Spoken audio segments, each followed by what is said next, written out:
Apple, the most valuable company on the planet and somehow the company that convinced humanity a phone could be a personality trait. But before Apple became the blue bubble empire charging you monthly rent for your own baby pictures, it was the underdog. Then Steve Jobs came along with one of the most dangerous ideas in technology. People don't know what they want until you show it to them. Remember that? Because that philosophy transformed Apple. It turned a garage myth into the trillion-dollar temple of aluminium and emotional manipulation that we have today. This is the story of how Steve Jobs turned simplicity into a superpower, and how Tim Cook turned that same simplicity into a beautiful prison. Quick disclaimer before we get irresponsible. This is CynicaLab, where we exaggerate, simplify, and occasionally bully corporations for entertainment purposes. If you're here looking for a factual analysis or peer-reviewed research, brother, you're in the wrong place. Before Apple became your $1,500 titanium slab that requires $3 a month to keep your memories alive, it was just three guys, a dream, and a garage that has been mythologized so hard it should have its own cinematic universe. Steve Jobs, Steve Wozniak, and Ronald Wayne founded Apple in 1976. And don't run to the comments yet. Yes, there was a third founder, Ronald Wayne. This guy sold his stake for loose change, which might be the single most expensive I'm good bro moment in business history. Bro didn't just fumble the bag, he fumbled the entire luggage carousel. But the important part is, Steve Wozniak, one of the most gifted hardware engineers of the 20th century, built a computer. And for the record, we're not talking about assembling parts from Temu. This autistic genius built circuit boards from scratch. He wasn't chasing venture capital or trying to become a tech monk with a podcast. He was doing it for the passion. La pasión. Steve Jobs, however, saw something different. Jobs wasn't an engineer, he was a salesman. He looked at Wozniak's machine and understood something Wozniak hadn't fully considered. What if this didn't feel like it was designed to file taxes in a prison? Because at the time, computers were mostly for engineers, businesses, and people who used words like mainframe without needing medical supervision. Apple's idea was different. Computers should be personal. Apple wasn't just selling a machine, it was selling the feeling that technology belongs in your life without feeling like you needed computer science and a therapist. Then came the Macintosh in 1984, and Apple did what Apple does best. It turned a product launch into a cultural moment. The Mac had a graphical interface, icons, a screen, a mouse. You know, stuff that sounds basic now, but at the time, using an IBM felt like negotiating with a government database. You needed a PhD in computer engineering to send an email without launching missiles at North Korea. That was Apple's magic. Take technology sorcery, hide the ugly parts, make the Surface feel like it was finally speaking their language. But there was a problem. Steve Jobs had too much vision for Apple, so they fired him. Imagine starting a company, getting fired from it, and then having to watch other people turn your baby into various degrees of personality disorder. Apple didn't die right away, but it spent the next 12 years wandering in the wilderness, rotating CEOs, making random confusing products as if it was being run by substitute teachers. In 1997, Apple was struggling bad. The company was a few weeks shy from collapse, and Microsoft had to invest $150 million just to keep them alive. That's like showing up to your enemy's house with groceries like, I need you alive, so this rivalry still makes sense. So they brought Jobs back. Surprise, surprise, motherfucker! The king is back! And he did something nobody in corporate history seems emotionally capable of doing. Apple had too many products, too many names, too many directions. So he deleted 70% of the product lines and completely transformed the company. Bro's philosophy was simple. There was no point in selling 12 flavors of confusion. Jobs was the type of guy who would walk on stage, show you a product you never asked for, and by the end of that presentation, you were there wondering how incomplete your life has been without a translucent blue computer. In 1998, the iMac was the first comeback symbol, while everyone else was making ugly rectangles by accident. Then came the iPod in 2001. The iPod is where Apple stopped being a computer company and started becoming a lifestyle company. Other companies sold you MP3 players like they were selling you thumb drives with buttons. Apple sold you 1,000 songs in your pocket. This is where Apple started getting dangerous. They didn't just build the iPod, they built iTunes. Apple understood that the real money wasn't just the device, it was the ecosystem around the device. The hardware gets you in, the software keeps you comfortable, and the store teaches you where to spend. In 2007, this is where Apple stopped being a comeback story and became an infrastructure for modern life. Steve Jobs walked on stage in San Francisco like he had personally discovered electricity in his backyard. He told the room that Apple was announcing 3 revolutionary products: a widescreen iPod with touch controls, a revolutionary phone, and a breakthrough internet device. The The audience applauded 3 separate times. Plot twist, it was one device, the iPhone. That's when everybody in that room started levitating in their khakis. Because whether you love Apple or not, that presentation was insane. It wasn't just a product launch, it was a public execution for every phone that had existed before it. This is the moment executives at other phone companies should have updated their resumes. BlackBerry was starting to look like a museum exhibit with its plastic chiclet keyboard. Motorola was still emotionally recovering from Razr. And Nokia was somewhere building another 3310 that could survive a nuclear blast.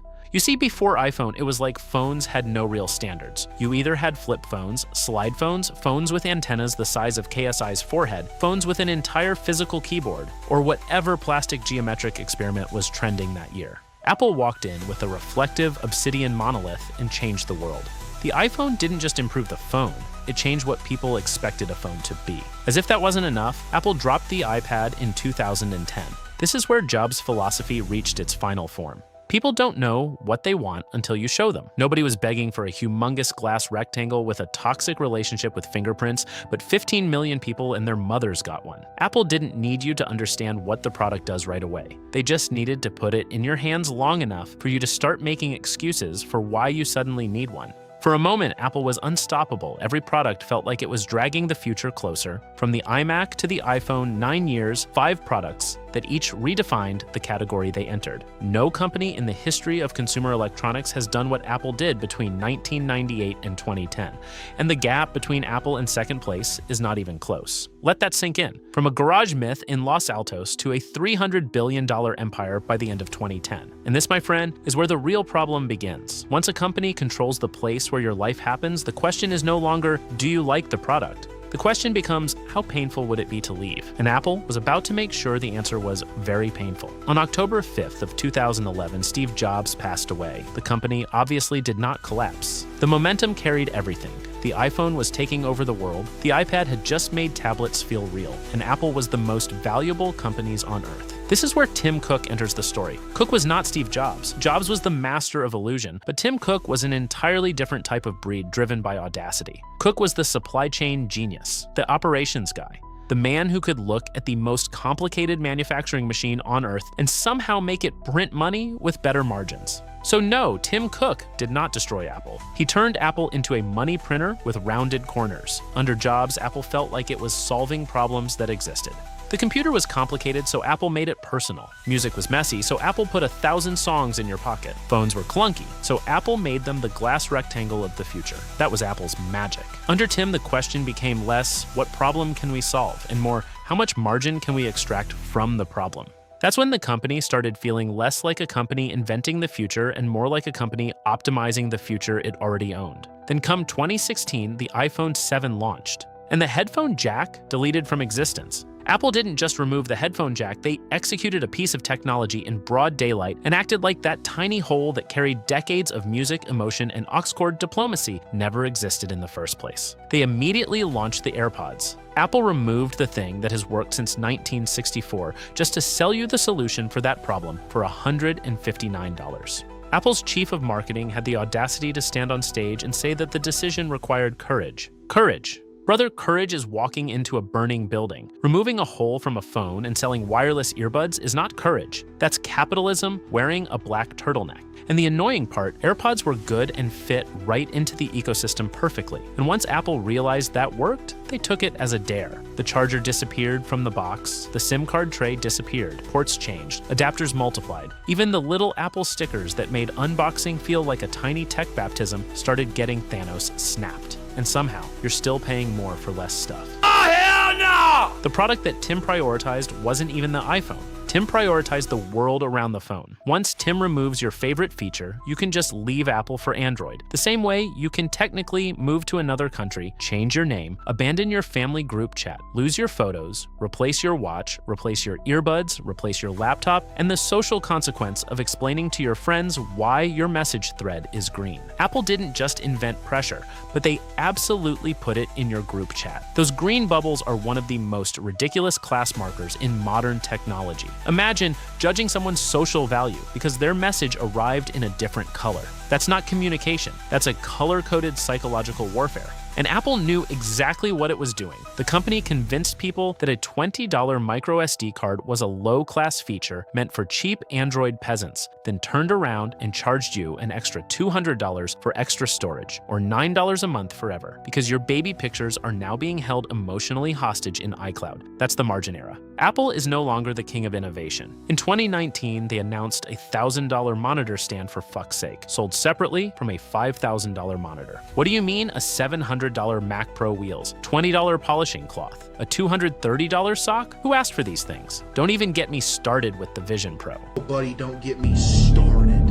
And yes, the Vision Pro is genuinely an impressive piece of engineering that approximately nobody uses. Daddy, chill. And Apple refuses to call it VR, because why use normal words when expensive words are available? Which is also corporate for, please don't compare this to the peasant thing Meta sells. Anyway, don't let cynical Unk catch you in public wearing a $3,500 goggle, and don't take them off when you see me. That'll make it worse.